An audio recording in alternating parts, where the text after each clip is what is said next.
A hiker decided to go on a hike for himself, something he was very not used to. The whole day was normal. Trees and bushes engulfed his surroundings. He enjoyed being outside, in the outdoors, in the mountains. Nothing seemed strange to him. That was until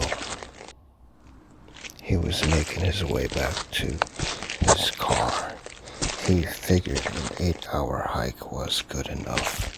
The sky was already getting dark, and he needed to get back fast. What was odd was how much he didn't recognize the trail back. He began to panic. Night had already taken over, and all he had was a flashlight and no clue on how to get back. He knew it was already too late and too dangerous to keep going through the perilous forest. He began to worry that he would have no shelter for the night when, almost luckily enough, he stumbled across a broken down cabin. It was dark and seemed like no one had visited it in years, but he knew it was the only place where he could rest until daylight, especially since his flashlight was running out of battery.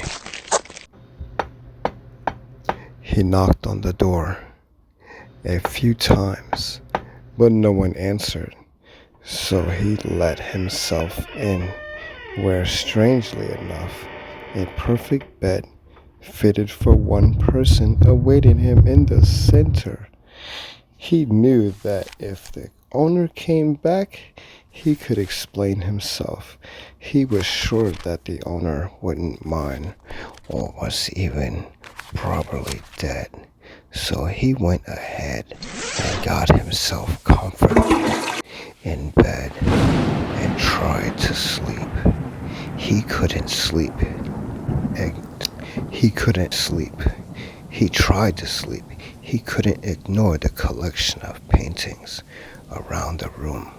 Portraits of strange-looking people, all peering at him, each wearing a smile that sent chills up his spine. Not too long after his exhaustion from the hike got the best of him, he was able to ignore the faces. The next morning, he got up early and was shocked to see that there were no paintings around the room, but windows.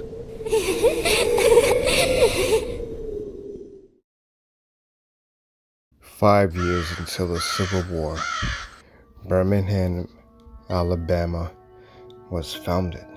With its birth in 1871 came the need for tons of pig iron to fix the U.S.'s crumbling infrastructure.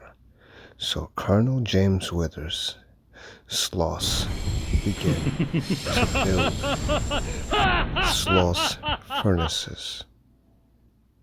A year later, the company opened its doors to hundreds of employees, according to its official website.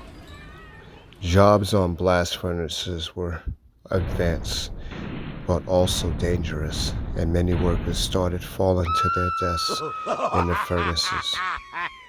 By the early 1900s, conditions had worsened, with the cruel foreman, James Slag Wormwood, who took dangerous risks to increase production. According to Reader's Digest, during his tenure at Sloss, nearly 50 employees died on site and many others were involved in terrible accidents. Allegedly, his workers threw him into the furnace in retaliation in 1906. Today you can still walk the grounds of Sloss Furnaces if you dare.